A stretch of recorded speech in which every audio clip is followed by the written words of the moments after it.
Distance nerding. Hey!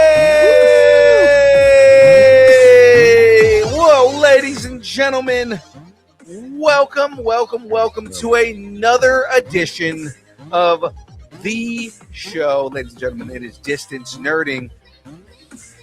I am your boy Young Phil.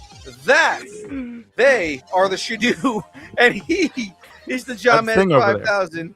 And we're here to nerd together. Nail it for the 271st time, talking about anything pop culture, news, movies, food, music, wrestling, comics, Comic-Cons, whatever you're nerding out on, we want to talk about it. Of course, ladies and gentlemen, if you want to listen on all the YouTubes, if you're watching on YouTube, hit that subscribe button, guys. It makes the algorithm say that you like us and share us out to more people. Listen on the podcast app, or of course, or your podcast app of choice, and drop us a 5-star review. Now, remember, we're on YouTube, Instagram, Facebook, Threads, TikTok, all at Distance Nerding. Before we jump into everything else, ladies and gentlemen, we got merch, and so can you. You can go to our website, www.streamlabs.com/distance-nerding/merch, and you can get yourself some of that sweet merchandise. So let's jump into this, ladies and gentlemen. You have now stumbled into the worst kept secret on all of the internet, ladies and gentlemen. It is now time for Distance Nerding.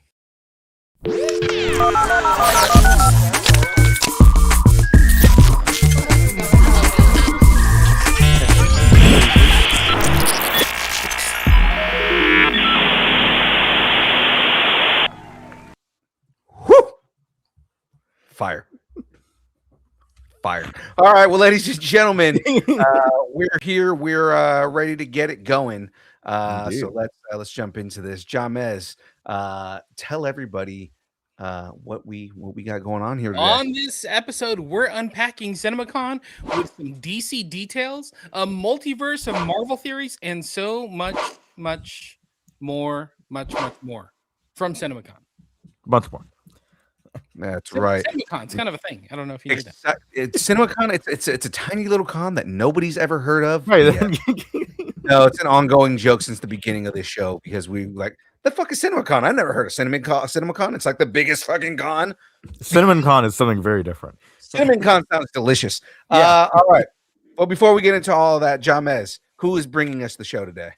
Check out Colossus Girl Entertainment fan-focused Comic-Cons across the West Coast, including Beaver State Comic-Con, Metal Art Comic-Con, Anna Medford, Tri-Cities Powerhouse, Silver Age Comic-Con, and of course, Gem State Comic-Con.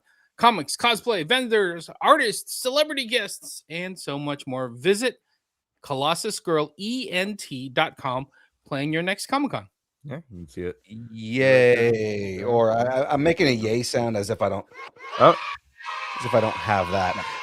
Well, ladies and gentlemen, let's jump into this. It's time to get into the first segment of the show. It's time for the news. Let's get into all the Marvel stuff that's out there. It's straight from Jay Jonah. Ooh, I love that we have intros for these. All right, so this is my segment. Should we expect Noir? The first season of Spider-Noir hasn't even landed yet, but the creative team is already looking ahead, and the future sounds a lot bigger, darker, and more dangerous. Showrunner Oren Uziel, I believe that's how you pronounce that, is thinking beyond the streets of 1930s New York and hinting at a potential second season could throw the gritty Marvel hero straight into the turmoil of World War II. Spider-Noir drops viewers in a 1933 New York City, a place drowning in crime, corruption, and economic hardship. So yeah, what do we think here?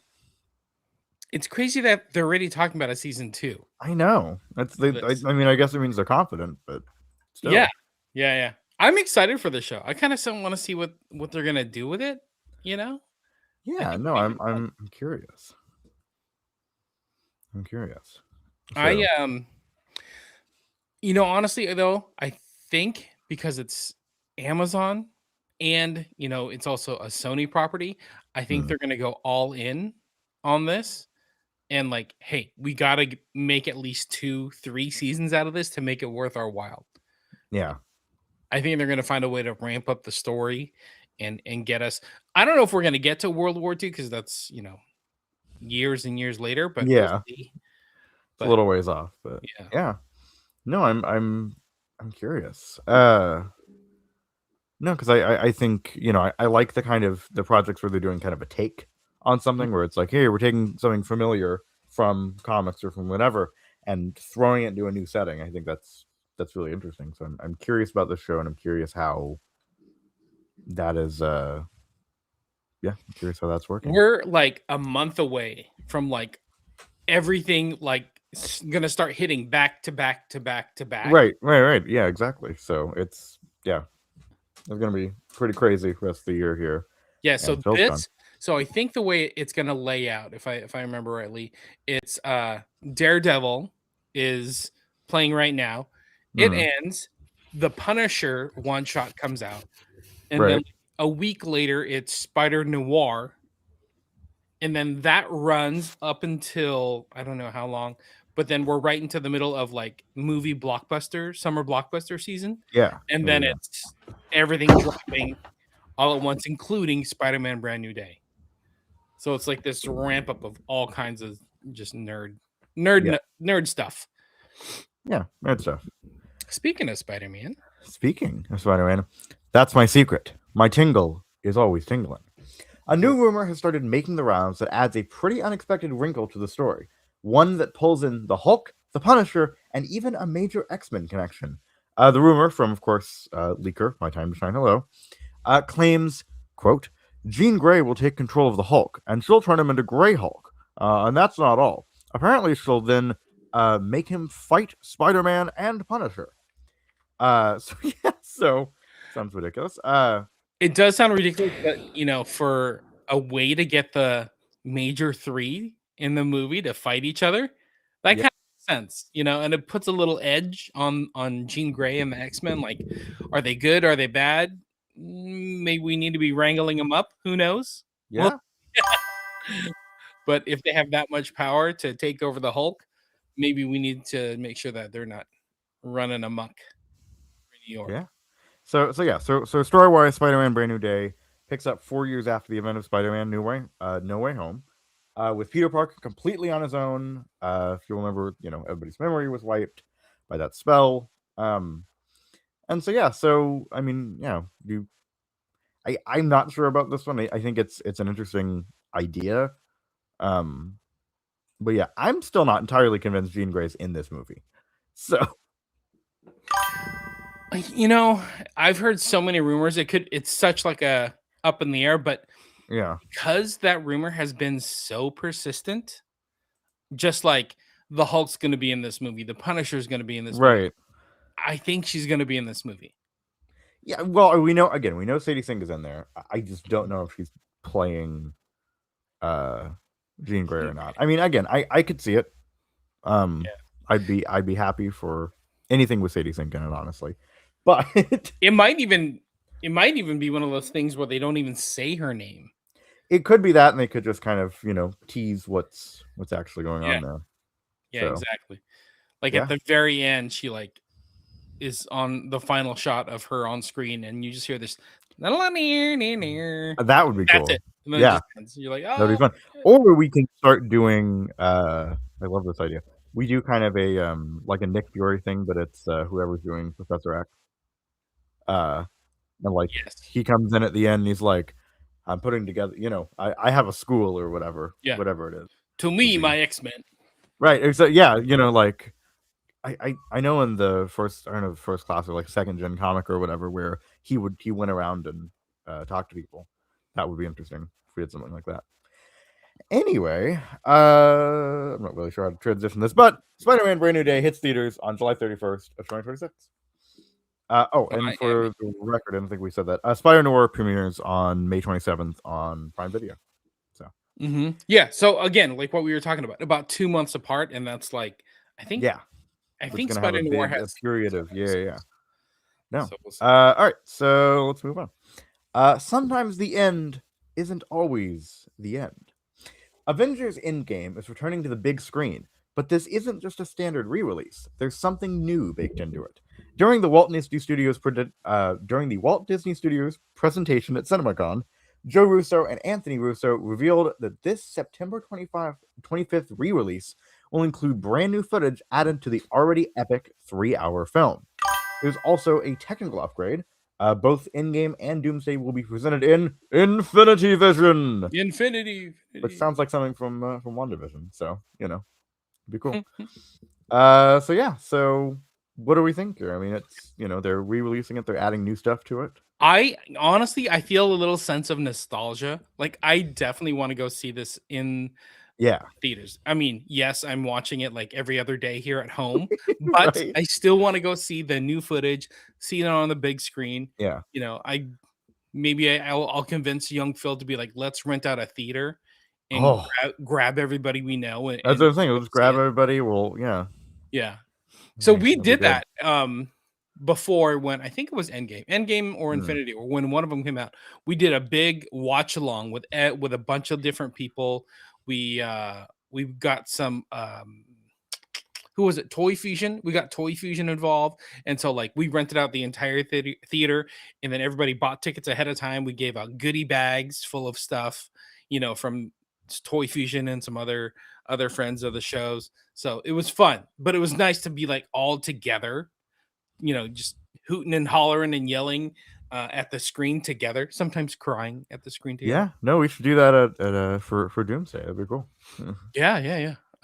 into it. All So, right. but So yeah, so there's a lot of stuff. So yeah, so we have the Infinity Vision thing. So it's a new premium large format certification. That's what Infinity Vision is. yes, Designed to push theatrical presentation to another level. The idea is simple: bigger screens, sharper visuals, and more immersive sound, all working together to deliver the kind of experience that Marvel movies are built for. And apparently, the certification isn't just marketing fluff, as much as it sounds like it is. It's tied to real upgrades across theaters worldwide, with more than 75 locations in the US and over 300 globally already meeting these standards. These auditoriums are equipped with massive screens, laser projection for brighter and clear images, and high-end audio systems that aim to fully surround the audience. Doomsday, of course, Avengers Doomsday, is set to open the same day as Dune Part 3, which will have exclusive IMAX run for 3 weeks. Things being shot with IMAX cameras because it's Dune, so of course. so I think Yeah. that's the key. I think that's what's going on, is that Marvel, Disney is like, I'm sure they wanted the IMAX screens, but IMAX said, "Hey, you didn't shoot your movie in IMAX. Dune did, so we're gonna show Dune, even though you guys are opening the same week." I Yeah. think this is Disney's way of saying, "Screw you, Screw IMAX. you, IMAX. Yeah. We're gonna take your model and bring it to every other theater and just take that over. So Yeah. you're not in control. We want to be in control. Screw you." I totally I do, but we need to move on. But before we do, I have a prediction. We had the I don't remember how long it was, like 2 or 3 years ago. We had Barbie and Oppenheimer coming out at the same time, right? right. I'm predicting that we're going to have a similar thing with Dune Part 3 and Doomsday, and it will be called Doomsday. Doomsday. I Doomsday. love the name. It will be called Doomsday. That is my prediction. Put it down. But Mark see, your calendars. They're already calling it Doomsday. there's a difference though, because Barbie was not fighting for the IMAX screen. Exactly. Yeah, no, that is a good point. So yeah, there is even more of a So there's tension. It's not like, hey, we can coexist and everybody can come to right. No, it's we're fighting. It's good. All right. So Avengers Endgame in Infinity Vision will release into theaters September 25th of 2026. All right. All right. So, no spider left behind. Wait. A new rumor has surfaced over a year and a half ahead of the release of Avengers Secret Wars. The film, which will be the follow-up to this year's Avengers Doomsday, hasn't had a lot revealed about it yet, as Doomsday will hopefully have plenty of its own twists and turns and surprises in store. So, what can be said about the second film of the returning Russo brothers? Well, a new rumor claims that despite rumors that Miles Morales could be introduced to take over as Spider-Man in the upcoming film, we won't be seeing him after all. Marvel Studios head Kevin Feige previously gave an update regarding the potential appearance of Miles in the MCU, saying he has been lobbying to bring the character to the live-action big screen, but has repeatedly been told no by Sony. Interesting. What do we think? Sony being difficult. I think it's Sony being difficult, but I don't know. I just don't think the timing's right. I do want to get Miles Morales into the Yeah. MCU somehow, or into the Sony Spider-Verse somehow. Spunk. Yeah. But there's just so much happening within um, Doomsday and Secret Wars. I don't know if we can just shoehorn Miles in. Yeah, it is. It is a little bit like, yeah. I don't know. I feel like we need more with Tom Holland to like justify, especially if he's going to replace Tom Holland. Right. Like we need maybe another trilogy or something, and then we'll talk about it. But I think kind of like trickling little hints in, and then introducing him fully at some point would be good. So I'm okay if we don't see him for a little bit. Yeah. I mean, I think it's necessary. It's something that we need at some point. Like we definitely need Miles Morales in the universe. And as of right now, again, I think the smartest way to do it would be to allow the Spider-Verse movies to be the background and not have to reintroduce him, just introduce him in live action. Yeah, no, I agree. And kind of, you can just fold in all of that. Right. I think we're going to see a lot of differences because, we're ramping up to Secret Wars and like the Hickman version of Secret Wars. I think we're going to see some major differences, especially Miles Morales. Maybe it's going to be Tobey Maguire Spider-Man instead. We shall see. But I think we haven't been talking about it because Doomsday's been such a big deal and we don't know what's happening in Doomsday. I think once we get to Secret Wars, it's going to be completely different than what we're expecting from Secret Wars from the Hickman comic line. Yeah. Pretty cool. All right. So, So, will any Spider-Man make it into or out of Avengers Secret Wars? We'll find out. We'll find out. All right. So, there's room for one more chair, especially if it's ant-sized. Avengers Doomsday has officially locked in the return of Catherine Newton, who has confirmed she's stepping back into the role of Cassie Lang, following her debut in Ant-Man and the Wasp: Quantumania. She made the announcement in a pretty fun, very Marvel-y way. Newton, who recently appeared in Ready or Not 2, Here I Come, took to Instagram to reveal her return. Instead of a simple post, she showed off a miniature director's chair with her name on it, playing into Marvel's ongoing cast reveal theme. It was a clever little tease that instantly got fans talking. So, what do we think about this? I like it. I think that's funny. Yeah. Well, especially because they did that for Paul Rudd's character too. Yeah, no, it's cute. They did the small little chair. It's fun. It's I do feel like the chair should be smaller, honestly, but that's just me. Well, it got me thinking. Like, it's smaller because she's playing Ant-Man's daughter, kind of thing. Yeah. But I'm like, what if this is how they trickle in more character announcements over the next few months? Just people. People make these Instagram posts of people unboxing, and it's. I wouldn't be surprised. I think it's a decent marketing timing. But yeah, I mean, she was fine in Quantumania. It's it wasn't exactly the best movie, but it was fine. It was good. I liked her. I think she was good. This is not too surprising. I think we kind of expected for her to be in there somewhere, but yeah. So, and it keeps the door open for what if it's going to be Young Avengers, or what if it's going to be the Champions? Yeah, she's right there. Yes, and of course, presented in Infinity Vision, Doomsday is set to hit theaters on December 18th of 2026. Is that the name of the episode? Presented in Infinity Vision? Is that what we're doing? It should be. I think that's where we're going. Yeah, write it down. All right. Speaking of Doomsday, this movie isn't doomed. A new report is making the rounds claiming the upcoming Marvel event film is hiding a major twist that hits late in the second act and completely reshapes everything that follows. It's the kind of moment designed to send audiences into full-on shock. According to insider Alex Perez from the Cosmic Circus, fans have already pieced together a good chunk of the movie's opening and middle sections. So from Perez, most people have gotten the first two acts right so far. No one seems to agree on the third act, though, which I hope doesn't leak, because the ending of Act 2 makes you think the movie's over, and then it comes in with the bait and switch that'll leave your jaw on the floor, and then you realize there's an hour of movie left. So that was Alex Perez.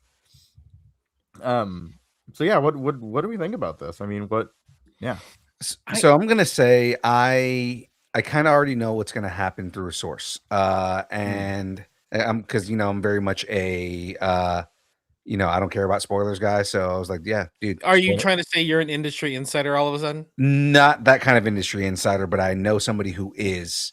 And I found out some information, and I'm just gonna say, yes, it is gonna mess with people really, really badly, and I cannot wait for people to see it. Cool. All right. So I was thinking about this, and I was wondering, yeah. like, I wonder if we get to the Earth smashing together in this movie with an hour left, and then the third act is them kind of piecing it together, which it's kind of like the prologue to Secret Wars type of thing. Right, right. So No, I was thinking it was going to be that. yeah.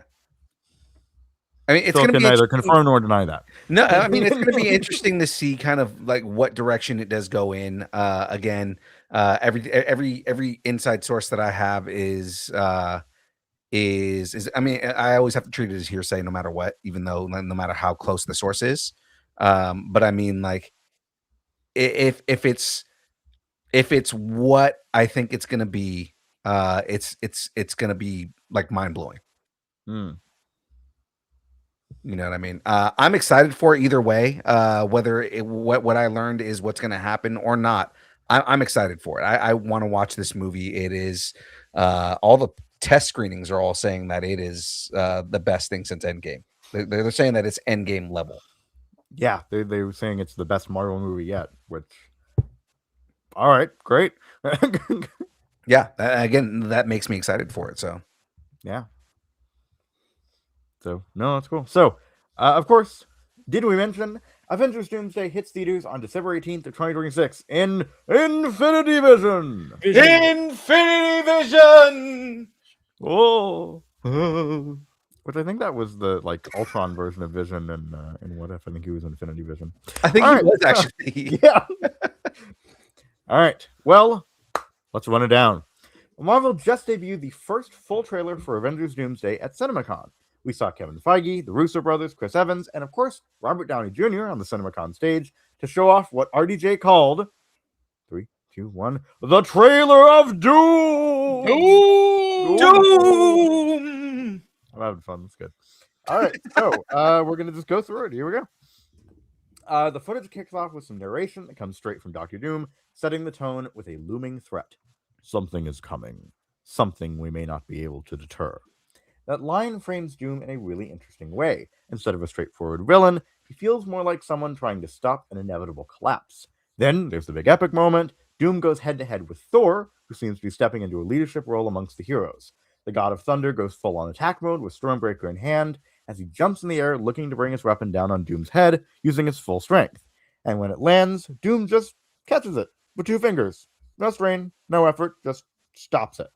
Also, apparently Thor has learned. Go for the head. Then Thor delivers what's described as the emotional core of the trailer with this monologue. I have fought with many warriors in my time. They were far stronger than any of us combined, and they died. They died facing enemies and threats that scared me far less than this one. Everything that we sacrificed will be for nothing if we do not stand together. If you return, you will return as brothers and sisters. But mark my words, we're going to need a miracle.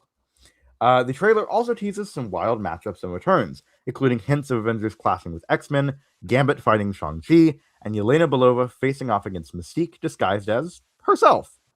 There's even a glimpse of Steve Rogers holding Mjolnir again. Mew Mew. Mew Mew. Mew Mew. So yeah, that's apparently the first full trailer. So what do you think? I know that's what came from CinemaCon. Yeah. And I've heard pretty much the exact same thing from a bunch of different sources that were at CinemaCon. And it's pretty much this. The only thing I don't see on here is that we get a shot of Captain America and Thor like reuniting. Ooh. So I heard that was pretty cool. But yeah, I'm interested. This is pretty cool. Yeah. Like Gambit versus Shang-Chi, I'm in. Yeah. Like, kidding me? That sounds like it would be amazing. Like just Yeah. the level of martial arts prowess between the two of them. One guy is an actual martial artist. The other guy is really good at stage fighting. So I mean, and I mean the stage fights that he did, because he did a lot of his own stunts in Deadpool and Wolverine. Like I want to see that level of just amazing choreography and fighting. between him and Shang-Chi, that'd be so dope. Be awesome. Mm-hmm. And if we kind of look at this and kind of start reading in between, it kind of starts to paint that picture of it's going to be, the X-Men universe versus Earth 616 somehow, and maybe, but somehow Doom's like there in the middle of it, but not necessarily as the villain. I don't know. Because I also heard that it's Captain America or Steve Rogers on the Fantastic Four ship with Doom. Interesting. Yeah, it is very interesting. A lot of it, especially like between the theories and everything that's coming out about it and whatnot. Again, it's gonna blow everybody's minds. It's gonna be so good, man. And I'm excited to see everything play out on screen. Me too. All right, so of course, Avengers Doomsday presented in Infinity Vision. Storm breaks into theaters on December 18th of 2026. That's cute. It's good. Fantastic. All right. Infinity Vision. Infinity Vision. Oh, it's gonna get really bad in a second here. Oh God. We're moving on. Maybe we'll get the Vision in Infinity Vision. So we get the Vision for Marvel movies future. Jesus. I need this as a soundbite. Just should you go Infinity Vision? Marvel Studios is gearing up for a big return to San Diego Comic-Con. Marvel and Hall H isn't just a panel; it's an event.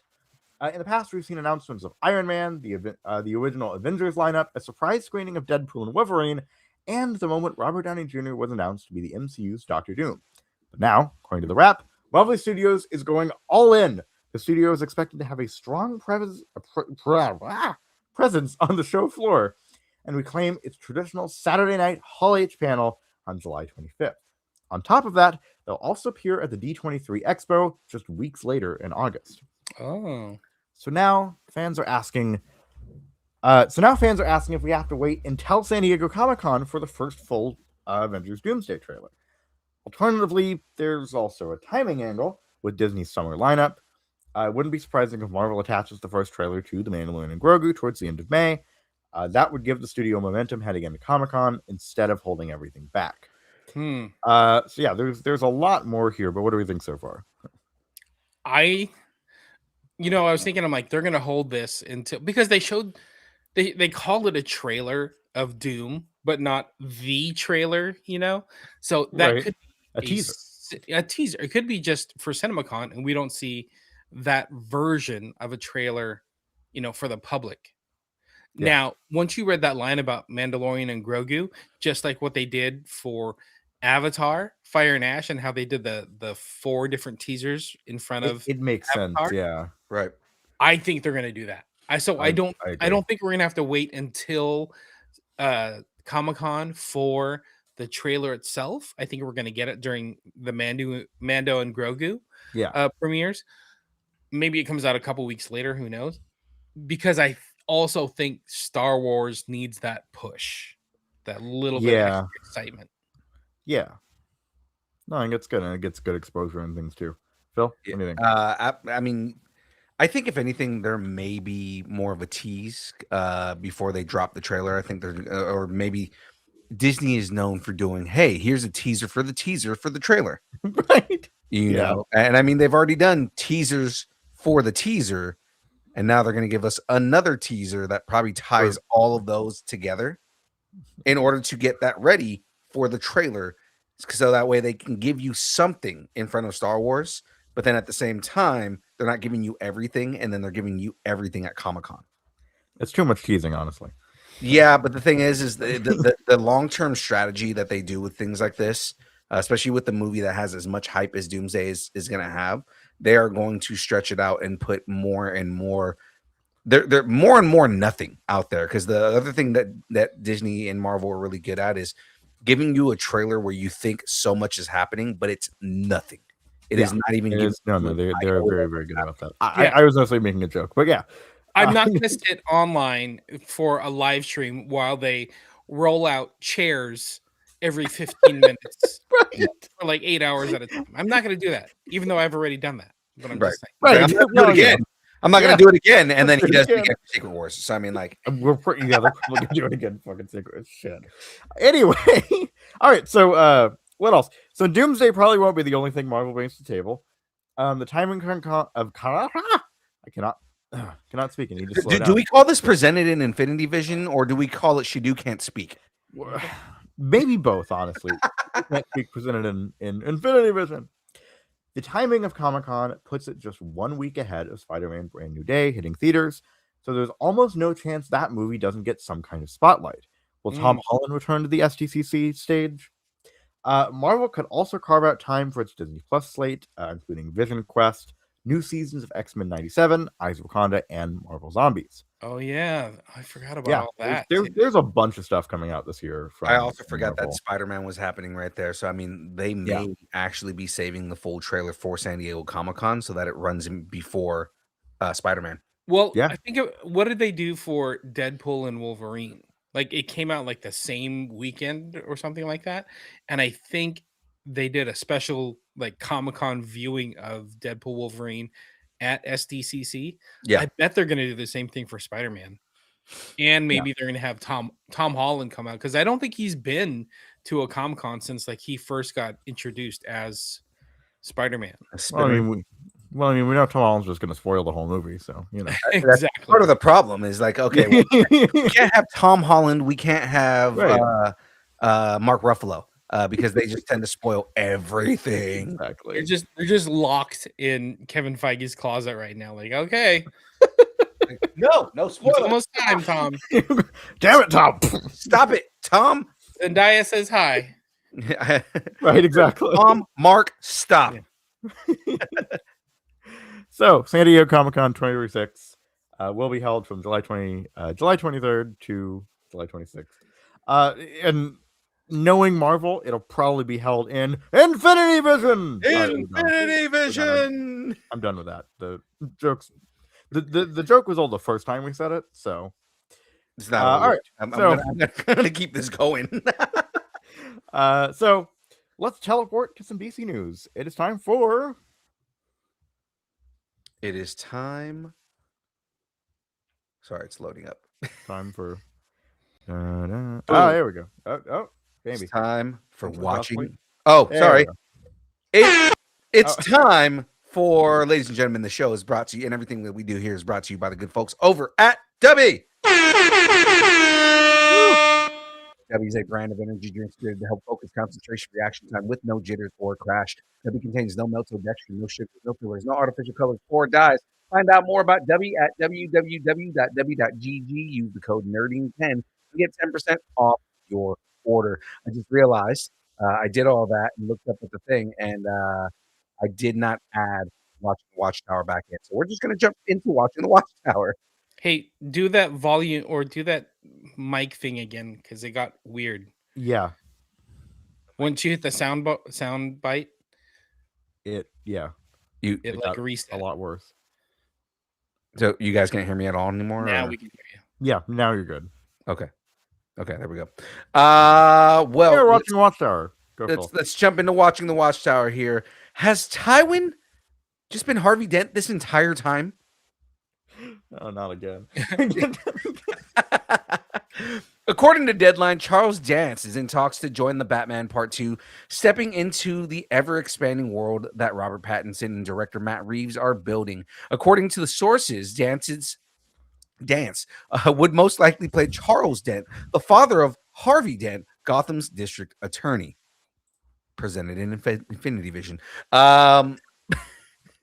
That puts him right at the center of the family that comic fans know doesn't exactly have a smooth future. Harvey Dent is said to be played by Sebastian Stan, with Scarlett Johansson reportedly taking on the role of Dent's wife. Nothing has been officially confirmed yet, and DC Studios hasn't commented, but the pieces are lining up in pretty interesting ways. DC Studios has had a rough time casting this role. They've already gone through actors like Stellan Skarsgård, Viggo Mortensen, Robert De Niro, and Daniel Craig. So what are your guys' thoughts on this? Do you guys think that Tywin Lannister is going to make a good Charles Dent? Go ahead.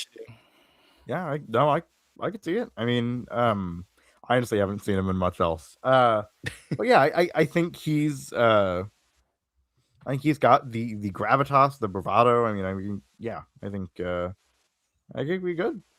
So I'm curious.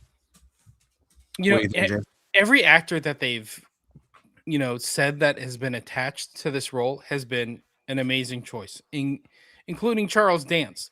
Just you know, put somebody in that role already. Like, why do we keep getting all these like rumors and people turning things down? It kind of hurts the film, you know. Yeah.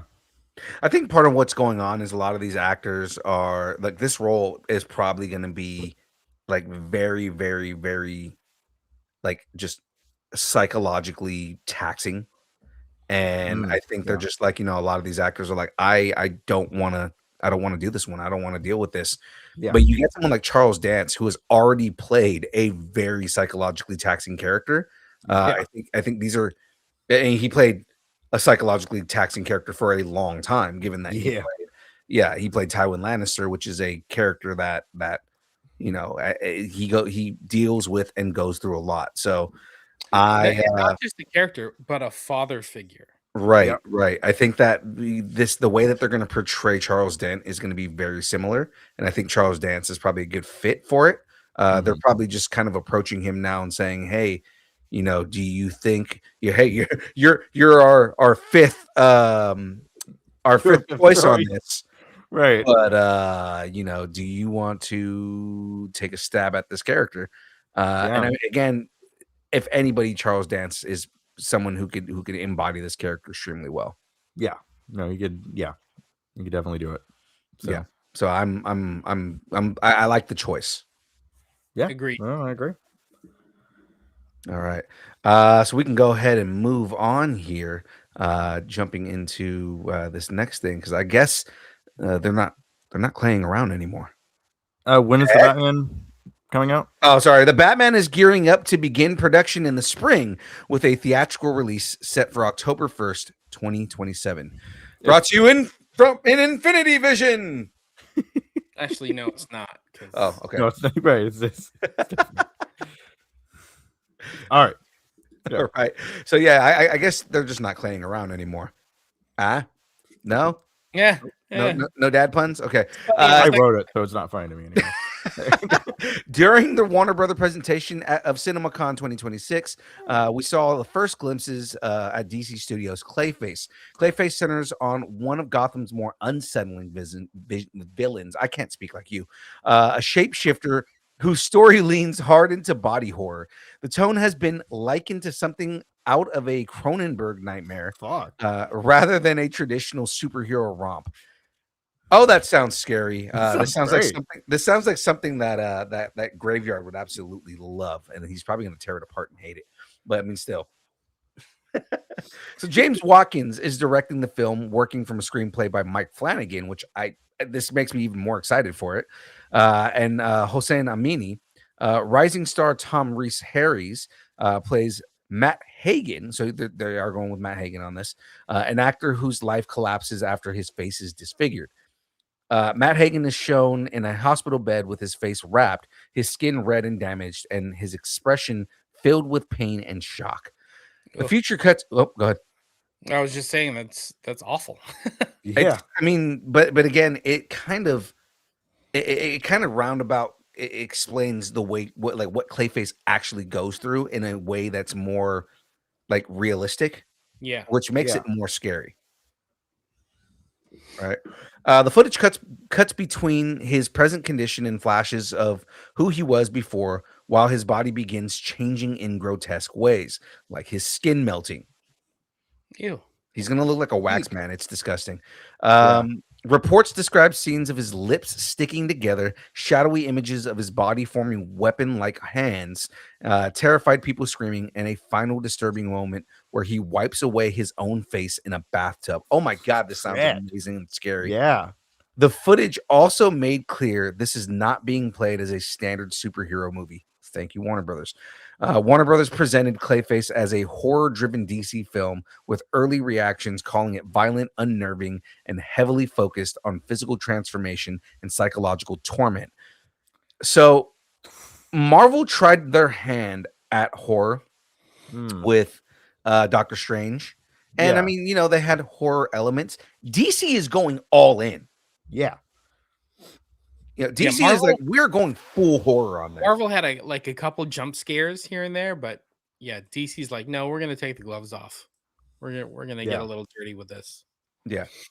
So I mean that seems like this is the kind of the direction that a lot of fans have been waiting for. Yeah. They're looking for a real horror film, and I believe that they're doing that with Clayface. And honestly, like it. body horror movies tend to do pretty well Mhm. right now. I think they're very relatable. It's weird to say that, but Relevant? Well, it's because you're dealing with the human condition in comparison to like how people react to changes in their body. So I mean, it is something that is somewhat relatable. Yeah, totally. Which makes it scary. Clayface, the DC Studios dip into horror genre, gets its theatrical release October 23rd, 2026. That's this year, guys. It's just in time for Halloween. Perfect. And it will not be an Infinity Vision. Oh. We're not ending this joke. No. I accepted my fate now. Yeah, as you should. You should be accepting your fate on this because it's like Treasus all over again. Do not hate on Treasus, boy. You may not believe in Treasus, but Treasus believes in you. Okay? Hashtag Treasus saves. Hashtag Treasus saves. What they say in the chat just right now? DC just going everywhere at once feels like the best thing ever. Best thing ever. Yeah. Yeah. And again, I'm so excited for that. I'm so excited to hear that they're actually going to lean into like actual horror and not kind of like dip their toes and like, oh, well, this is horror adjacent. Right. Like they're actually going to do some horror, which makes it that much more fun. Yeah, and it probably helps that James Gunn has dipped his hand into a little bit of horror. Well, he started in horror, so I mean, like, it makes a lot of sense. Yeah. So it's probably like he's like, yeah, let's get into it. Like he's like, this is something I want to see as a fan. So somebody go make this. Yeah, he's like, if we're gonna do horror, we're doing horror. We're not doing this little half-ass grabby shit. Like we're going horror. Mm-hmm. Yeah. All right. So let's jump into this. Let's jump. Yeah, I know, right? Let's jump into this last DC story here. Truth, justice, and action. Ooh, Action Comics. Action Comics. James Gunn just confirmed that cameras are rolling on Man of Tomorrow, the follow-up to Superman, and along with that announcement came a simple but intriguing first set photo. It doesn't show any characters, explosions, or costumes, but it might be hinting at something even more interesting. Gunn shared the update with a short message from the set of Man of Tomorrow, shooting now, but the image itself has sparked a wave of speculation. So sitting on the table is a chessboard placed next to a visitor's badge tied to the Van Cool Department of Corrections. That little detail suggests that Lex Luthor is behind bars when the story kicks off, but the real question is, who is sitting across from him? So Superman himself, might he be paying Luthor a visit? That kind of face-off has roots in the comics, including Superman, Son of Kal-El, Annual Number 1, which featured a similar setup between the two characters. So I don't know. What are your guys' thoughts on kind of the image itself, like the chessboard with the pieces and the badge? I think this. You know what this reminds me of? It reminds me of Charles Xavier visiting Magneto while Magneto's in prison. Yeah.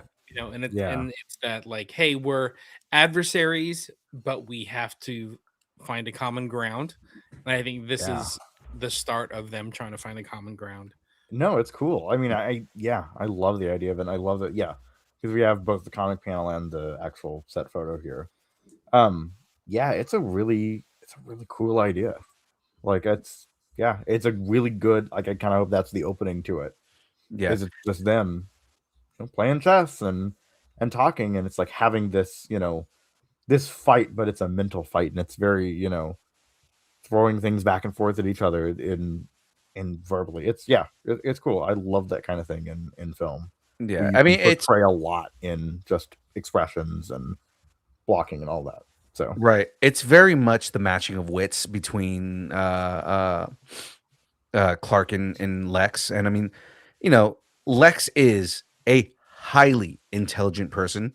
Yeah. But I mean, what I love about this, what I love about what James Gunn has done with this universe is he relies heavily on the comics. He's not someone who shies away from, kind of their mannerisms in the comics.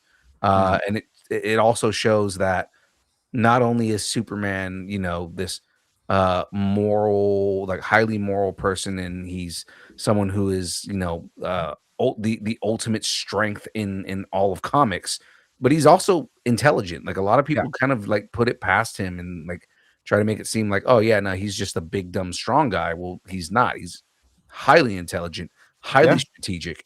Um, like they say that Superman, the level of intelligence that he has is that he can come up with anywhere between 50 to 100 strategic possibilities in a moment while he's fighting you. So that Yeah. way he can figure out what is the best strategy to use. So that way I have the least amount of collateral. Yeah. It's good. And that's, yeah, because strength is nothing without tactics, without strategy, without intelligence. Right. So Right. And that's one of the things in the comics. And it's like, him playing chess with Lex Luthor. And I hope they do it like he does it in the comics where he's playing chess with Lex, but he's letting Lex win yeah. in order to save his ego. Right. Because Superman could beat him in like 3 moves. Yeah. Like I hope they go that route. And like don't explain it until later. Yeah. That I hope it starts off where Clark has been seeing Lex in jail over the course of like a year, Yeah. right? And he visits him on a regular basis and they play chess and they have conversations. Lex is still adversarial, so Lex is still like, I'm better than you, and when I get out of here I am going to find a way to stop you. And because he Yeah. thinks that he's the good guy, right? Right. But Superman is literally just kind of like stringing him along in order Yeah. to kind of like, I want you to be the best version of yourself. And if that means that I can let you win in order to make you think that you're better than you are, then because Clark is that guy. So Yeah. I'm excited to kind of see how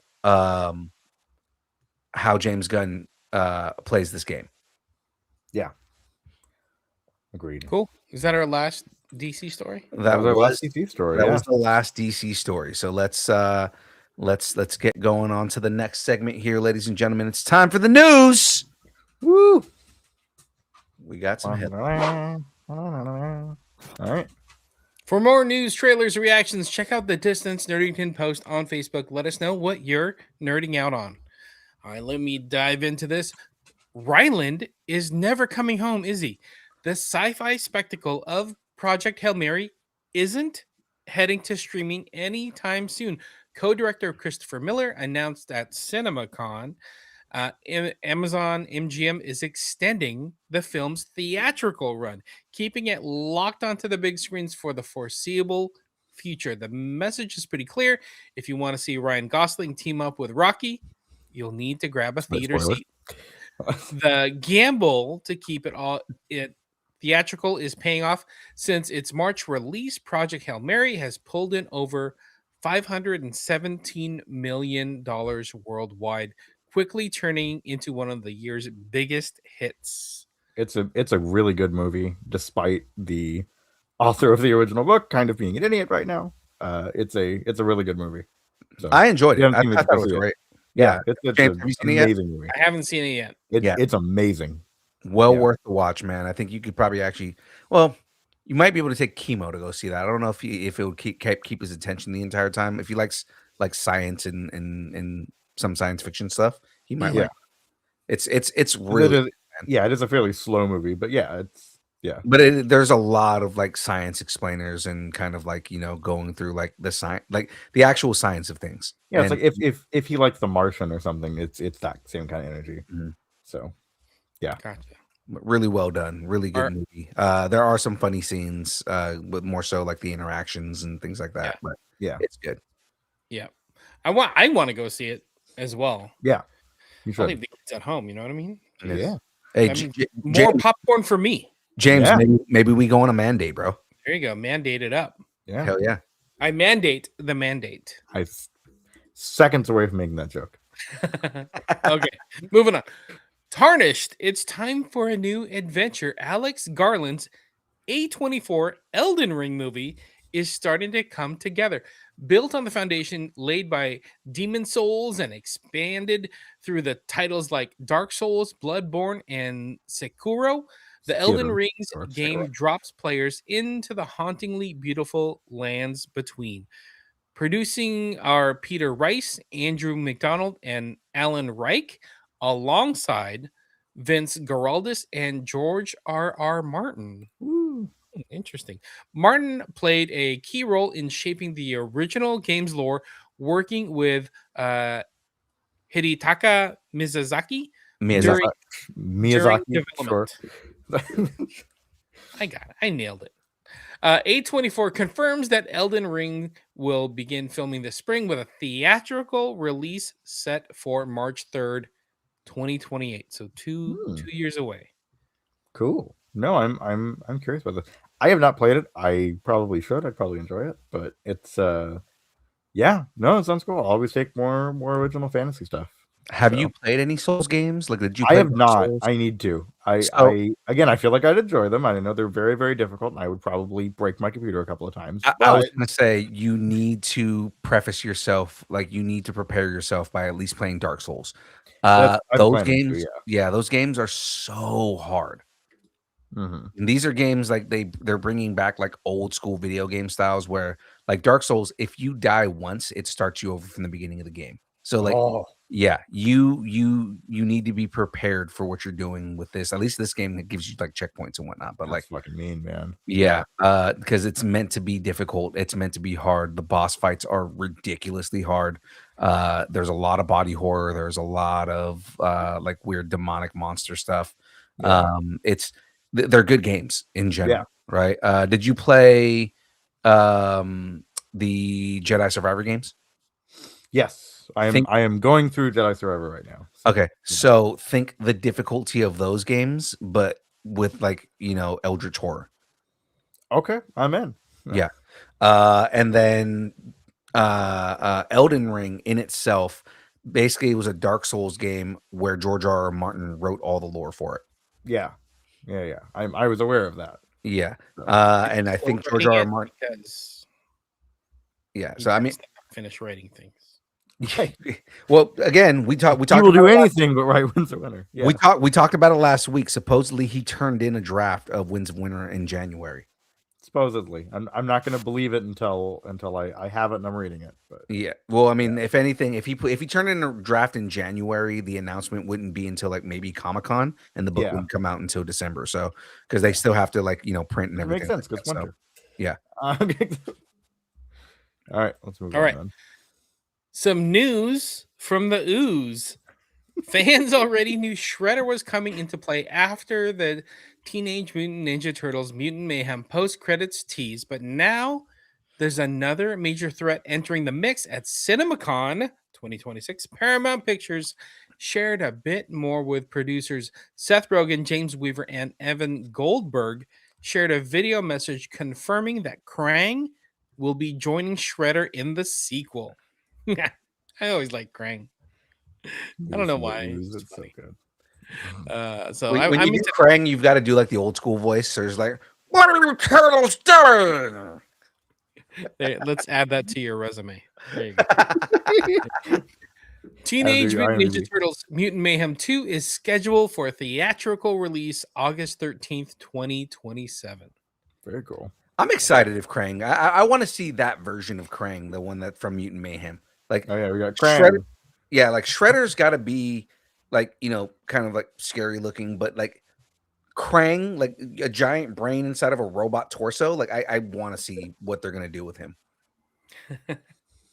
You want to do the voice one more time? I'll get you again, turtles. It's like he's drowning. That's Yeah. what he sounds like. It's so weird when you hear Krang talking. I love it. I love it. Okay. I Um, feel the need for more speed again. More speed Yeah. again. Okay. Yeah, At yeah. CinemaCon, Paramount Pictures co-head Josh Greenstein gave an update. Top Gun 3 is officially in development with a script well underway, reuniting Tom Cruise and Jerry Bruckheimer.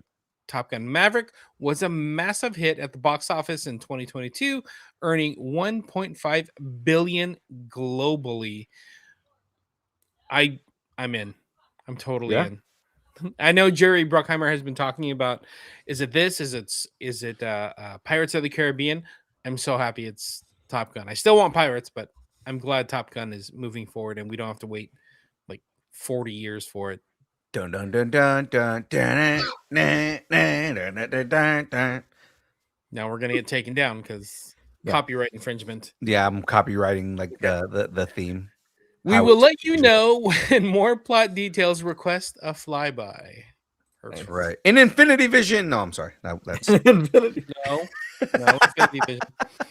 We're going back to the last rainforest. Fern Gully, the last rainforest, is about to grow back as Amazon MGM Studios gears up to bring the classic back as a live action film. oh god. Okay.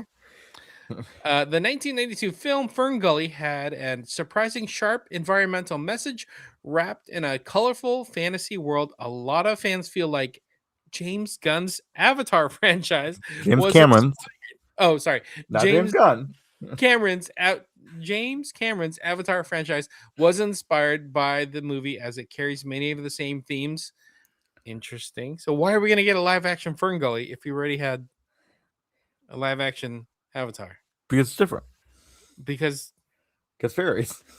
these ones have wings. Okay, got it. Yeah. Right now, there's no casting announced, and plenty of details are still under wraps. I don't think we need this as a live action movie. I'm I don't sorry. think we do either.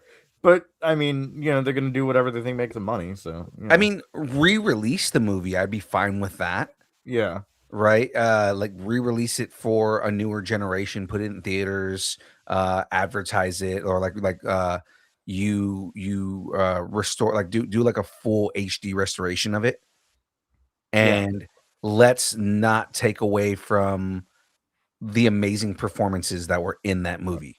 No. See, they're gonna do a live action remake because they think that just remaking something that will get them, more money. So they're not gonna make anything new. They're just gonna make the same thing over and over again. No, I mean, again, I'm all for doing live action remakes if it makes sense for like certain things, right? Mhm. But I mean, like, I feel like leaving it the way it was, like Robin Williams and Tim Curry had some of the best performances in that film. Yep. Yeah. Right? Like, Yeah. Tim Curry has some of the best songs in there. Robin Williams is absolutely hilarious. So I mean, I love Fern Gully. Fern Gully was a movie that I watched a lot as a kid. I don't think we need a live action Fern Gully because like the fairies are the only things that make sense. Baddie's going to be really weird if they try to do Baddie as like a live action thing. I feel like they're going to go, you have to kind of go over CG to do Hexus. Yeah. And then again, it is just Avatar again. You're right. Yeah. So It's so Good point. interesting watching like kind of bigger fantasy or sci-fi that are getting remade into live action because half of it's already like it seems like animation or just CGI. Like I was Right, because there's so much. Yeah. we So many visual effects going into it. It's like, yeah. we rewatched Stitch, Lilo and Stitch, the live action one the other day, and I was watching like the first 15 minutes of it. I'm like, this just feels like the animated version because it's all aliens, So I'm just like, what are we doing here? Why are we calling this live action? Because they want to do like, we want to get into the realism of it, but it's like, do we need that for Fern Gully? I don't. You're gonna have like really big bugs, and like part of the point is that it's a little surreal. yeah, I mean, there is a lot of suspending of disbelief. Yeah, and if they try to add more of a human element to it, because I mean, you have the one kid that's a logger that gets shrunk down, and he's like among the fairies and whatnot. But it's like, I don't know. Tone Loc did have a banger of a song. Easy Money, I agree. Tone Loc as the lizard. Oh, that's good. Good callback. Oh, what was it? A human. Delicious and nutritious. Tastes just like chicken. And of course, unfortunately, Ferngully will not be presented in Infinity Vision. I hope it's not. I hope it's not. We don't need that in Infinity Vision. All right, James, go ahead. Enough with the sequels and the remakes, because this is the news one. Spaceballs 2 is happening, and the first footage was shown at CinemaCon, along with the confirmation of its on-brand title, Spaceballs, the new one. The footage kicked off with a message from Dark Helmet himself before shifting into something unexpected. Instead of a traditional trailer, the presentation played out like a documentary about how the sequel somehow got approved in the first place. I kind of want to see that. Yeah. Oh no, they've been putting like little snippets out online. Specifically, go to Mel Brooks's like social media, and they've been putting out like little like videos and reels of like documentary style of him talking about it. Like there's one where he's explaining how they came up with the name, and he was like, "Yeah, originally we were going to call it a Spaceballs 2, The Hunt for Money. Well, it's been 40 years and we never got the money, so the new one makes more sense because it's the new one." He's like, "I found the money. It was in my basement." Yeah, that's what he said. I found the money. It was in my basement. And then he points to the bag. It's like the money. Right. So it's like the money. Yeah, I love the way that they've been like kind of doing all of this. I just I'm more excited. I'm so ready for this. Yeah. This is It'll be gonna be fun. good. All right, Spaceballs, the new one, will be in theaters April 23rd, 2027. Oh, whoa. Nice. Okay, so a year away. All right. Yeah. Yeah, Very cool. yeah. I think All they're right, still editing on it. So Yeah. Yeah. All right, my last one. I Am the Ghost Who Walks. The Phantom is officially being developed as a live-action series with filmmaker Reginald Hudlin leading the charge. The Phantom isn't just another masked vigilante created by Lee Falk.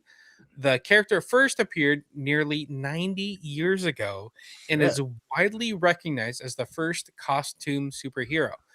Long before Batman or Iron Man suited up, there was the Ghost Who Walks, a jungle protector whose legend is built on legacy, myth, and generations of crime fighting. No date when the Phantom returns. See, this is cool. Yeah. This is what we should be doing for adaptations and remakes is Right. digging this shit up. This is cool. Somebody call Billy Zane. Get him back out there. I hope that they bring Billy Zane back at least for some kind of cameo. Right. Because Billy Zane played the original version of the Phantom when they originally did a live action Phantom. Yeah. Let him be like the villain of the first, or one of the episodes. That would be cool too. Like just to have him be like a villain. I heard that Reginald Hudlin is looking to kind of update what it is because there's a lot of white savior in the Phantom. It's like a white guy goes to the jungle and tries to protect a bunch of Africans. Yeah. And the rumors are that they're going to change certain aspects of it, or I know this would really piss off a lot of people who don't know the Phantom but don't understand it either. They're saying that they may turn the Phantom, they may race bend the Phantom and make him black because it makes more sense for that character and where he is. Yeah. And a lot of people, there are a lot of people who would get upset with that, but. Well, you know what? Those people that deserve to get upset. They really should. They should be upset about that. They should be upset, and they should go scream in their basements. Where they normally go cry in a corner. That's fine. Right, but any adaptation, any version of the Phantom. The Phantom is such a fun character. Friend of the show, Badass Zane needs to show up. Yes, friend of the show, Aaron. Our buddy. There's like 17 Aarons that we know. Yeah, I was saying, what is he going by now, man? He's talking about Fours. Are you talking about Fours? Talking about Fours. What's Fours going by now? I think he's actually going by his real name now. Yeah, but yeah, Fours, that Aaron. Yeah, Fours. His first voice acting gig was for a Phantom video game remake. Nice. Ooh. Oh yeah. I remember that. Yeah. That's cool. So That's awesome. Pretty, Yeah, we should get him in this. I know, right? That would be kind of cool. Like, you have Yeah. him come in because he voiced characters in that game. Yeah, I like pretty it. cool. All right, that was my Alright. last story. Shadu, you got another I too? do, but first, Distance Learning is part of the Geek Freaks Network. Yay! Discovering your latest binge, debating casting choices, or still not over that plot twist, the Geek Freaks Network has got you covered. Your fandom, your community, your people, geek out your way. Check out the Geek Freaks Network at gfpods.com. Once again, that is gfpods.com. All right. So yeah, there you go, Geek Freaks Network. So yeah, I have the news. The name's Ray. Lana Del Rey. Singer Lana Del Rey has released a music video that plays the theme song for the upcoming video game 007 First Light. In collaboration with 5-time Bond film composer David Arnold, the singer provides her signature sultry vocals for the official title song for the game. From IO Interactive at Amazon MGM Studios. So we have some more here. So the video game is a fully original, reimagined origin story of James Bond. According to the announcement, it presents a bold new take with a reimagined origin story following a 26-year-old James Bond at the very beginning of his journey into the world of espionage. And apparently, Del Rey is not the only singer tied to this project. Lenny Kravitz stars as the new Bond villain, Bauma? Something like that. Opposite Patrick Gibson's young 007. The cast also includes Tianga Burford, it's not going well, as M, Lenny James as mentor John Greenway, Kira Lester as Moneypenny, Alistair McKenzie as Q, Gemma Chan as Dr. Serena Tan, and Nomi Nakai as Miss Roth. I don't know if I pronounced any of those names correctly, but you get the idea. So yeah, it's going to be a 007 video game. What do we think? I like that. That's cool. It shows that they're like taking it seriously. It's not just like, hey, let's throw out a Bond game. Let's give it an actual Bond song. Like it's a big budget piece. I'm into it. I like it. I wonder if this will be like the Indiana Jones game. Will it be like a first person kind of thing? Oh, like that could be cool. Yeah. I don't really know what IO Interactive has done before. But yeah, it's yeah. I mean, they did the Hitman games. Oh, okay. So it's okay. Yeah. So it's that kind of thing. So I'm excited for this. I mean, I could do third person, which is fine. First person kind of brings us back to the GoldenEye games and whatnot. Yeah. But I mean, like, I want this 100% to be story driven. I want it to be kind of, we've been talking a little bit about what I want out of if they're going to go and do young Bond. I want a young, before he was a 00 agent kind of thing where, it talks about kind of like his time as a secret agent moving up into getting into assassination so that he could become a 00 agent. Yeah. I also want to see him interacting with like 006 or 005 and, just kind of getting into why he wanted to be a 00 agent in the first place. I want to see that inspiration. I agree. I like it.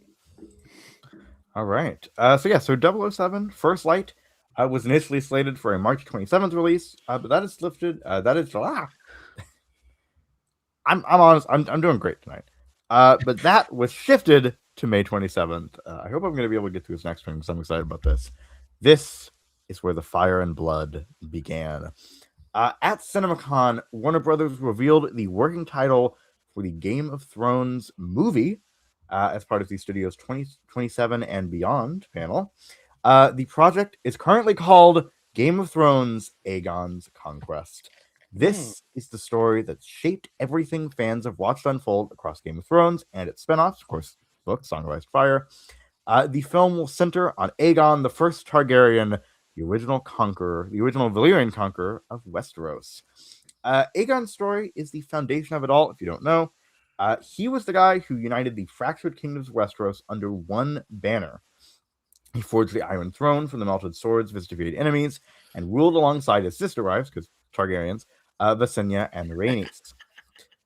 It's a tale of conquest, fire, and domination, and it's the perfect story for a massive cinematic treatment. I am ecstatic about this. The script is being handled by Beau Willimon, the mind behind House of Cards, and a writer on Andor. This sounds incredible, man.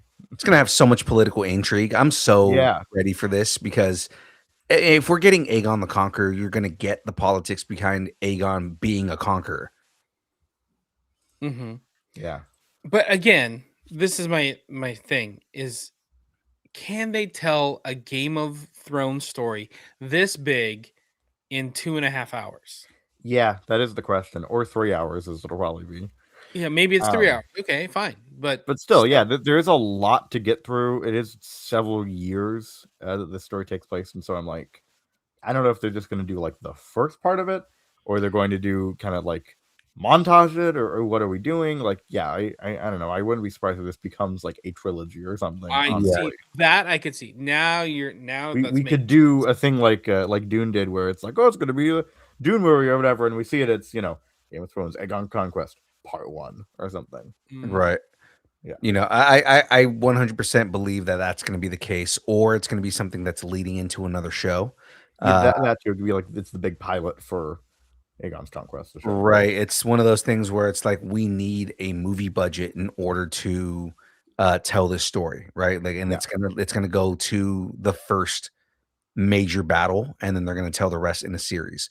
And that would be the smart way to go, because that's gonna force people to be like, oh, hey, we're gonna have this Game of Thrones movie. It's gonna make a fucking shit ton of money.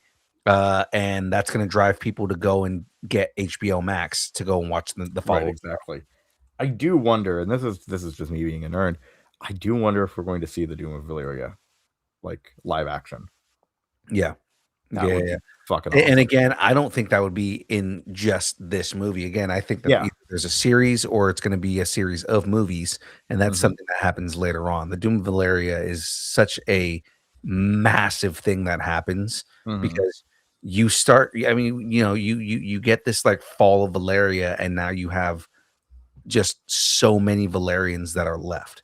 So many Valyrian families that are left. And by the time Game of Thrones, Song of Fire and Ice is around, the only Valyrian family that's still alive is the Targaryens. Right. And maybe the Danes, but that's a whole different thing. So that's a whole different kind of. I mean, there's still some being nerdy, but yeah. I mean, technically, there's still some dark flames out there, but I mean, like, they're not like some Valyrians, honestly, but yeah, they're not like at that point they're not full blooded. Right, exactly. They're all married. Yeah, so it's we're gonna kind of see the beginning of it, because we're seeing kind of the middle portion in House of the Dragon, and so we're kind of getting the beginning. No, it's cool. I'm very, very excited about this. So what would be cool is if you like go back, take a look at the story, and then see if you could break it into 3 parts, like a trilogy, and be like, this is what I think they're going to do for the first movie, second, third movie. It'll cover these beats, these major events, sort of thing. That'd be kind of cool to. Yeah. No, I mean, I'd have to look at and then we can predict it, and then we can put it on Kalshi. That's right, folks. We're sponsored by Kalshi, the only betting app that you can. No, we're not. We are not. No, we're not. Fuck Kalshi. All right. So the Game of Thrones feature film Aegon's Conquest is in development for a 2027 or probably later release. Yeah. Speaking of fantasy, get ready for another helping of potatoes. Potatoes. Boil them, mash them, stick them in a stew. There's a new journey. There's a new journey back to Middle Earth on the horizon. That sounds like a familiar face might just be leading the way. Warner Brothers is developing Lord of the Rings: Shadow of the Past, a film that digs into a previously unexplored corner of Tolkien's story, while also moving the timeline forward. Word is that friend of the show, Sean Astin, is expected to return as Samwise Gamgee. My favorite character from Lord of the Rings. The project has sparked a mix of excitement and hesitation across the fan base, as with pretty much anything Lord of the Rings these days. Instead of retelling what we've already seen, this film pulls from sections of the Fellowship that didn't make it into the film trilogy. Specifically, it covers chapters 3 through what's that? So 7. Meaning that we'll finally see, or sorry, 8. That's 8. Meaning we'll finally see characters and moments that were skipped before, including Tom Bombadil, Goldberry, and the Eerie Barrow-wights. We do have a synopsis here. Oh, okay, I'm ready. I'm ready. Boil 'em, mash 'em, stick 'em in a stewopsis. Don't forget extra lumber spread synopsis. Boil them, mash them, stick them in the stewopsis. Don't forget extra lambda spread synopsis. Synopsis. Limbus. Lamb. The official logline reads, 14 years after the passing of Frodo, Sam, Merry, and Pippin set out to retrace the first steps of their adventure. Meanwhile, Sam's daughter Eleanor has discovered a long-buried secret and is determined to uncover why the War of the Ring was very nearly lost before it even began. Huh. Interesting. Are we in the middle of a Middle-earth revival? Oh, God. I mean, how many projects are we talking about here with Lord of the Rings? How much can you, take pieces out of the trilogy? That's what I'm wondering. Because we're getting a show that's The Hunt for Gollum, right? Yeah. That's a part. That's like a part of the trilogy that was not in there. We're getting this movie, which is like, here's just shit we didn't put in the trilogy. It's like, here's Tom Bombadil. It's like, how much can we just just go do a Silmarillion show at this point? You have material. Here's Merry and Pippin on a Tuesday. Okay, good. No, that's good. I'm just saying a lot of the stuff that's really coming to fruition is like, we're just going to keep taking little pieces out of, Yeah. They really should tell a Silmarillion, like something because that's a whole other franchise basically in there. It's this massive story in the first stage. It's got a lot more magic-y stuff. It's all about elves. It's all about the Silmarils. It's like it's a cool story, and it's the creation. You could open with the creation of the world. It's a fucking cool story, and I don't know why we haven't done anything with it yet.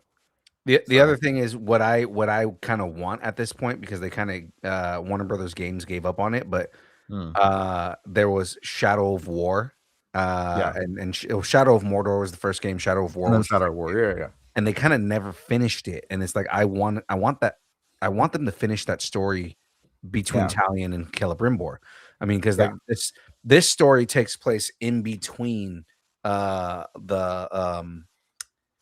it takes place in between The Hobbit and Lord of the Rings, and it's about a man who combines with the Wraith in order to try and essentially take down Mordor, and fails. And I kind of I want that the ending of that story. Shadow of Sauron or whatever. Shadow of Sauron would be perfect, because the whole thing is, it's how in the end of the story, it's Sauron is assimilating Celebrimbor again. Right? And if you know the Silmarillion, if you know the old stories, Celebrimbor is the elf that forged the rings. Yeah. So it's like, and he basically, essentially, Sauron took a piece of his own soul in order to save him from dying, so that he could use him more. And Celebrimbor essentially went off on his own. Yeah. Right. But he also gets amnesia, and that's the point of the game, is he gets amnesia, and he's just like, well, I know I exist for something, and I should probably just kill all these fucking orcs. Yeah. Sounds like a good thing to do. Yeah, that's fun.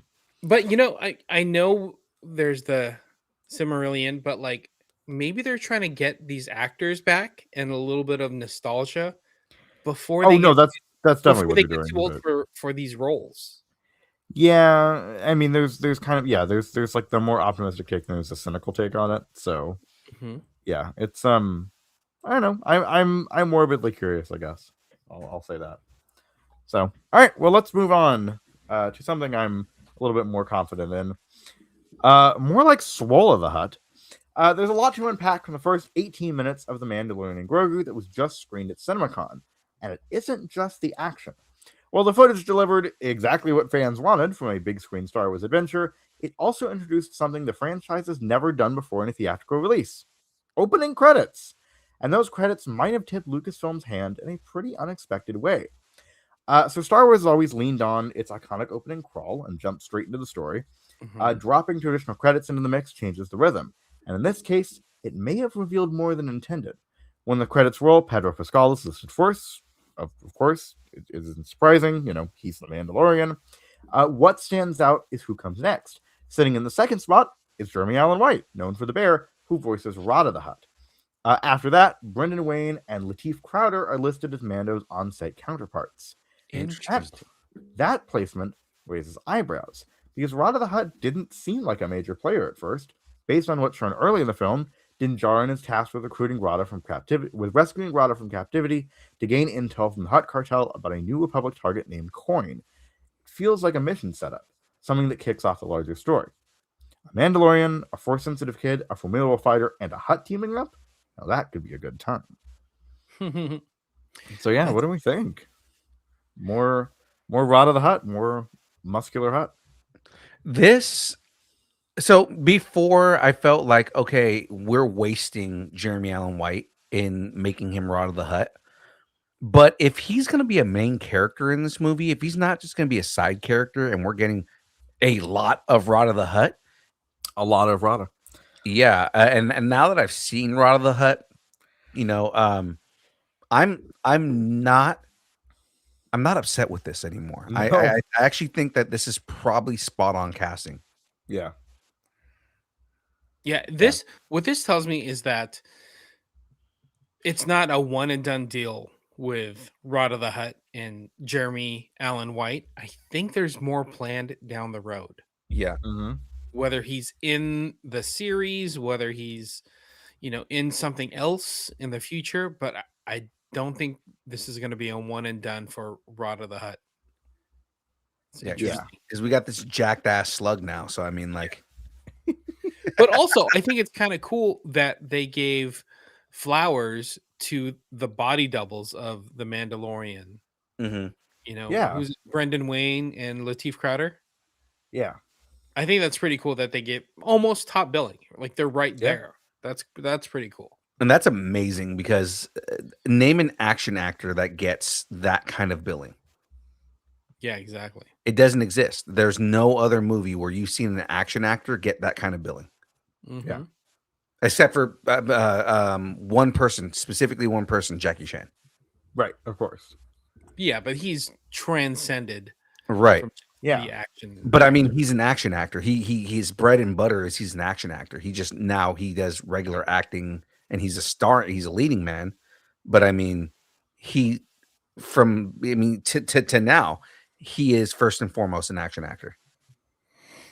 Yeah, this is interesting. By the way, shout out to Santa Maria Comic-Con. I think Brendan Wayne and Lateef Crowder are going to both be at Santa Maria Comic-Con. Nice. Like next month. Nice. Cool. All right. Yeah, I mean, I'm really excited for this. Yeah, so The Mandalorian and Grogu jetpacks into theaters on May 22nd of 2026. All right, so, and then I'm gonna, I'm doing the trend up. Of course, it's not Phil's at all. It's mine now. So no, I'm kidding. Phil, go. You done? He's not even ready. I'm done. He's not even ready. You might as well just do it. Yeah, I know, right? Just go ahead and read it. All right. Well, ladies and gentlemen, let's jump into this. It's time to get into the trend up. Oh, the schedule. Oh, there we go.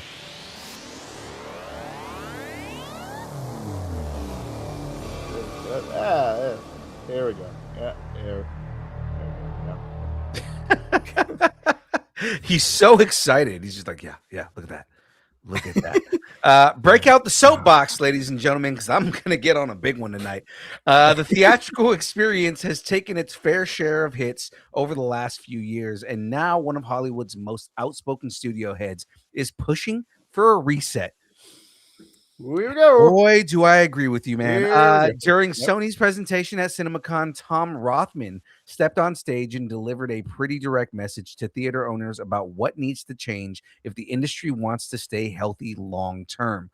Rothman, who leads the Sony Pictures Motion Picture Group. Oh, there's so many pictures in that. Sony Pictures Motion Picture Group didn't sugarcoat the reality that attendance still hasn't bounced back to where it was before the pandemic, but admissions are clearly down for pre-COVID, and we all have urgent work to do.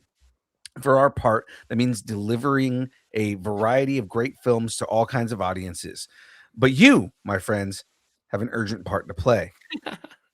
He got into specifics, laying out 3 areas theaters need to rethink, starting with something every moviegoer has complained about at some point. Get rid of the endless advertisement and substantially shorten the long pre-show that some, not all of you have.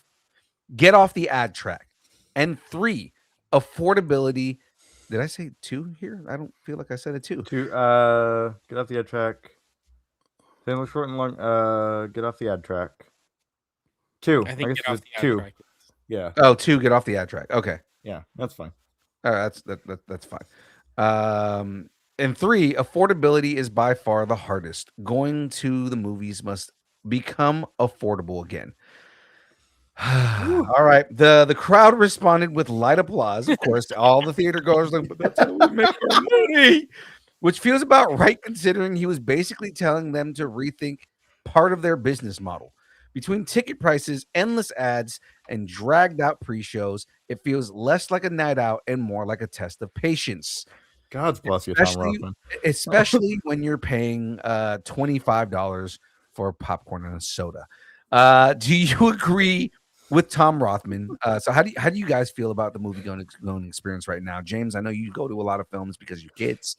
Yeah. You do. I'm not sure how many movies you see on a regular basis because Not on a regular basis, but you I don't go to the fucking theater watch fairly movies. often, yeah. But I mean, what are your guys' thoughts on the experience right now, and how do you guys see it can be? I'm not gonna have as much to say, so James, we're gonna go first. Well, I agree with a ton of what Tom Rothman said because like concession prices are crazy. It's so expensive for us to go to the movie theaters. Like a soda to share, a popcorn to share. The kids want Slurpees, something like that. That's like $100 just right Yeah. there. Plus the ticket prices. It's a lot. It's a lot. And then depending on where we go, if we have to pay for parking, that kind of sucks too. Yeah. So it's a lot. And I totally agree with this. I don't know if him just saying this is the solution because, this could be them doing more ads at the beginning of the movie, which sucks for the moviegoer, which sucks for the movie industry because they want to pump more viewings of the movies into the theaters. But like, where else are they going to get revenue? I think that's the thing. It's like, how do they supplement that revenue stream that they need to keep the theater open, to keep it going? So I don't have an answer, but I do agree. Like, there are too many ads. There are, concessions are way too overpriced. That sort of thing. Like, it was $11 for a Slurpee. Yeah. Times 3 Fucking for me. stupid. It's like, dude, Right. that is crazy. Yeah. It's we shouldn't be. It shouldn't be fair prices at movie theaters. I mean, not even just fair prices. Like, I mean, it should be somewhere where, again, it should be something that you can, like James was saying, you want to go to the movies on a Sunday with your family. You want to go and watch a movie, get some snacks, and not feel like you're spending a month's rent on Right. a film. You want to be able to go to, okay, honestly, if you lower the ticket prices, that brings people back into the door. Right. You lower ticket prices, the more people that you have coming in the door, the more film that you have coming in. I get they're trying to counteract the decline in people coming to see movies. But if the studios are going to start increasing quality on their films, where people are going to want to go out and watch the movies, which they have been, and you lower the ticket prices, more people are going to go out and watch movies. Yeah. Right now, nobody wants to. And the other thing is, I guess the other thing that counters theaters, and this is something else they need to figure out, is when things are going to streaming really fast, people are just saying, I'm not going to go to the movie. I don't care about the experience. I'm going to wait until it's streaming. Yeah. Right. And you tend to do that. Plus, on top of that, if concessions is what you guys make your bread and butter, if that's what makes you your money, Or popcorn and butter. right. That's I mean, depending on where you go, because you can get a hot dog that has bread and butter. I don't know. I'm Yeah. just making that up. But I mean, like, you know, they're bringing things back. Like, why am I going to go to the movie theater and get a Slurpee for $11 when I can go to 7-Eleven and get one for $1.50? You Right, know, exactly. they're still cheap if you go to 7-Eleven, you know, Yeah. or I'm gonna go to why get popcorn for, again, it's all the Yeah, snacks you are can literally ridiculous. go to the dollar store, get a big ass bag of popcorn. Yeah, you know, Like, like a lot of the snacks that they have, yeah, you guys are bringing in more premium snacks. They're bringing in like Pizza Hut, and they're bringing in Nathan's, and they're bringing in like higher end brands. But Yeah. at the same time, if I go to Pizza Hut, I'm paying twice as much to get it at the theater because it's at the theater and it's not even Right. cooked the right way. Yeah. It's like, what? You know what I mean? Like, I think, and I agree with everything you're saying. I think, yeah, paradoxically, bringing ticket prices down, and just having more movies would do it. Would probably supplement everything. Yeah, like I went to go see Project Hail Mary with a bunch of my friends, and I had to obviously pay for my ticket. And it's like, look, it's $20 for that. It was like $10 for some popcorn. It was like $5 for a bottle of water. It's stupid. Right. Yeah. It's really, really stupid. I And hate waters. going to the movies Yeah. where it feels like I'm going to a concert and paying like Right, concert exactly. prices for things. it's a I movie. don't like that feeling.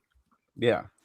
You know, and it's like I get it. They're trying to put in new attractions, but when you continuously raise the prices because you're trying to make up for the lack of people coming in, you know, it's like, okay, well, if we inflate our prices, then, you know, the little amounts of people we have coming in, we can make more money overall because, you know, they're the people who are coming in are buying concessions, right? But if you are lowering your ticket prices, if you're lowering the concession prices, you're making everything affordable. You're making it to a point of, you know, even if it's like a little bit more expensive than what it would be at a place that you go to, like you're paying somewhat of a premium on the convenience of those things. I'd be more willing to pay for it if it wasn't that much difference in cost. But like, right, but like when it costs $15 to get a personal pan pizza that I can get for $10 at Pizza Hut, like, Right. come on, man. It's like, what the Yeah. hell? Also, I like what Eric is saying here too. That Eric brought up a good point. Well, yeah, it is Hollywood's job to make movies worth going to. That is true as well. Mhm. yeah, but I also like what Easy Money's saying is that lower the IMAX or XD prices because Yeah. I want to go experience IMAX or Yeah. XD as well, but I can't justify paying that much money plus popcorn plus soda plus Right. whatever You're else. actively pushing people away from the theaters, which makes you less money. Especially the premium things like an IMAX or an XD. It's like I Yeah, exactly. specifically look to avoid those because it's a premium price. Yeah. Yeah, I mean, what the theaters need to start doing is looking at what's going to bring volume back versus just trying to capitalize on the little bit of people that are there. You know, Yeah, exactly. Project Hail Mary was very good, Eric. I absolutely loved that movie. Very, very good. Real quick about Project Hail Mary, which is interesting because that is an Amazon MGM Studios movie, right? but they made the decision to keep it in theaters for a longer time instead of bringing it over to Amazon. As we Prime. talked about earlier, yeah. So they care about theaters. They care about like showing their work in the best possible light because they want people to see this on the big screen. Right. If there's any company that's out there that is kind of pushing for the theater pushes and everything like that, it's a company that owns a streaming service in Amazon. You know what I mean? Like they literally own a streaming service and they are making a point of putting movies in theaters and giving theaters opportunities. Like again, He-Man's coming out. That's another Amazon movie. Mhm. You know what I mean? Weirdly enough, we were talking about Fern Gully, but that's Fern Gully is literally the Amazon MGM is the one that's coming up with that. You Yeah. know, and their TV shows again, they're capitalizing on like, okay, hey, we have really good TV shows.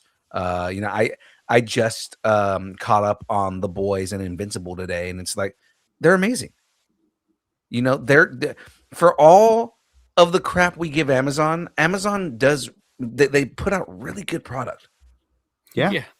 You know, and the thing is that you know they're also trying to revitalize the movie going experience and people going to the movies. The theaters need to kind of like pick up on that. Yeah. Yeah. Maybe Jeff Bezos needs to buy a movie theater chain or two. No, that's And not the solution. Slap a Whole Foods or something next door. Jeff That's Bezos, not the solution. Jeff Bezos buys a movie theater chain just so he can put penis rockets. I was about to say it's gonna look like his dick. This is what we've learned. But if ticket prices are down, If ticket prices are down, does it matter if the theater looks like a dick? yeah, I'm okay with that. Popcorn buckets are in the shape of a penis. The popcorn comes out of the pee hole. Just don't get too much butter. Oh God. I'm gonna want a large popcorn, extra butter. You got it. So how do no. you guys have any ideas? So I agree with whatever Tom Rothman said. Yeah. And it's kind of interesting having somebody from a movie theater company saying like, Be like, hey, fuck you. go fix, we're doing our part. Go fix your theater, programming and how you run your operations. Fix your business. Yeah. Do you have any solutions or ideas for solutions where a theater, not necessarily the movie industry, but a theater could avoid the things that they're talking about, like the too long of ads in front of a movie, high concession prices? I think you kind of touched on it with lowering ticket prices and getting more people in the door. Yeah. You're I really describing think that's AMC to a T right now. Like Mm-hmm. AMC is probably, they're probably the biggest chain out of all of them that are out there, but they're like the most egregious out of all this because, AMC made this whole big commitment that they're going to be putting more ads in order to get more money, and they are going to be raising concession prices and they are raising ticket prices, and it's kind of like, they're kind of in this kind of like bubble where it's if people want to go to movies in certain cities that we're in, what choice do they have? Like Brentwood, the only theater you can really go to is the AMC, right? the one nearby us is an AMC, and that's kind of our only choice for the surrounding area. Yeah, like for us, it's Cinemark and Regal, right? And it's like, I go to Cinemark now because my birthday gift lately has been Jackie gets me a bunch of movie tickets. Right. And so I use the tickets to go to AMC, and AMC honestly has my favorite snacks. But it's expensive. And it's like, I have to treat going to the movies like it's an event rather than just something that I just go and do. Yeah.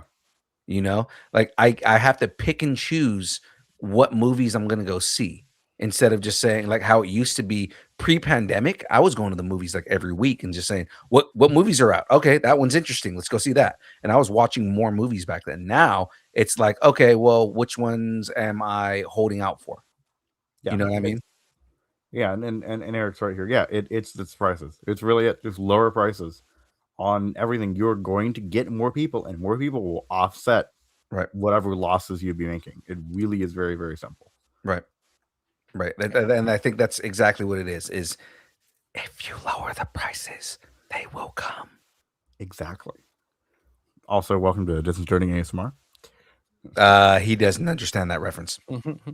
Yeah, I was thinking of like maybe the advertisers like co-op something, like instead of only playing ads before movies, like put that branding somewhere else, like put it on the popcorn buckets or something like that, or put it on the theater itself. But I don't know. Like I think just lowering just get like a big projector, put it on the outside of the building. No. Yeah. But I think it's right. It's like if you lower the prices, that's the best way to get more people in the door, and they may be willing to pay extra money for those concessions. Sure. I Yeah. don't know. Or Yeah. the concessions prices don't seem so high because it's like, well, I got in for a good price. Right. Easy Money is just pulling things right out of my head. He said, "Go back to 3 trailers. No more Maria Menounos pre-show." Yes. Oh, Look, yes. I love Maria Menounos. Okay, she has great podcasts. She's a wrestling fan. She's a wrestling fan. For the longest time, she had Marvel movie news and DC movie news, and then they got bought out by Popcorn Talk, and then Popcorn Talk shut them down. But I mean, like, Maria Menounos has her place, but I don't need her in front of every movie. Her place is not in front of every single movie. Right. That's not where her place is. And then ease up on the theater company commercials. Yeah. Yes. I mean, go back to what it used to be, where it was like the hey, turn off your phone, IMAX experience, and then buy snacks instead of these overly produced, hey, join our movie Heartbreak rewards feels good club. in a place like this. Yeah. Right. Well, join our movie but also keep trivia, because it's the only time I get to look smart in front of my kids is when they start throwing up trivia. Hey, James, you want to come on Friday? We're doing a Jeopardy. There you go. I mean, Nuvi is fine, but we don't need like the all right, that's the end of Nuvi. This like 1 minute ad with Maria Menounos about Nuvi. Right. And it's like, I get it, Right. that's the company, but you don't have to advertise right now. Like it's fine. Yeah, it's stupid. Agreed. Well, Tom Rothman, I hope your words do not fall on deaf ears. All right. Well, we've solved all the world's problems in the last 20 minutes, and so yeah, because nothing else is going on in the world. Right. Of course, no, that's the biggest problem in the world. That's the only thing. That would be amazing. Yeah, absolutely. That would be a great world. All right, well, ladies and gentlemen, let's talk scheduling here. Distance Nerding, 6:30 to 8:30. The show that you are currently watching right now. It is all the news, all the rumors, all the fun things that we've got going on in the industry. We talk about it on here. Thursdays, Distance Nerding interviews. This week we've got Will Adams. He made a parody movie called Tube E Movie. And he's going to be coming on to talk about his film. It's a parody of basically like how everybody's making Tubi movies. Which is funny because Graveyard makes Tubi movies, so it's going to be great.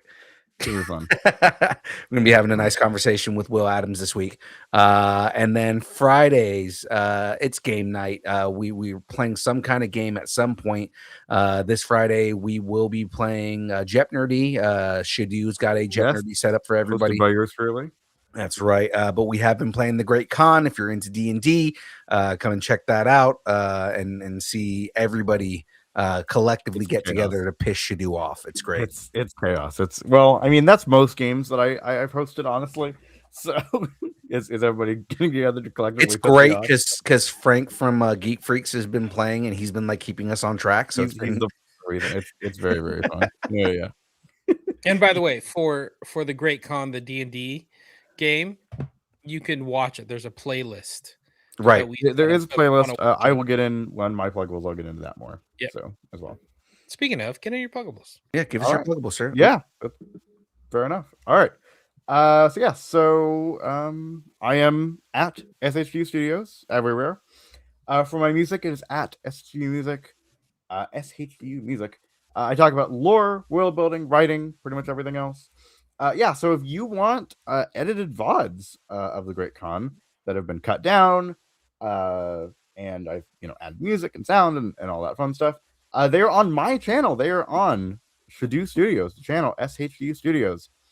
Go watch those. They're good. They will be coming out every Wednesday for the next few weeks. So Go watch them.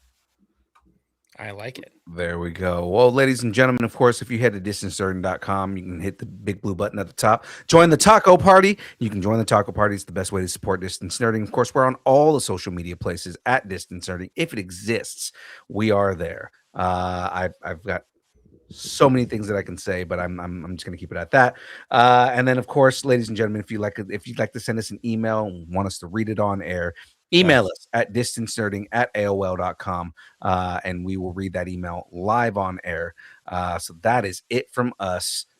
Before I have James take us home, Bruce, buddy, Go to sleep. go to sleep. It's time to go to bed. Yeah. Time to go to bed, buddy. It's night time. Go Go to the sleep. Thanks, and keep nerding together. All See right, you next ladies and time. gentlemen. We will see everybody this Thursday Yes. for Will Adams. Let's have some fun, and we'll catch everybody later. Bye. Bye. Deuces. Distance nerding.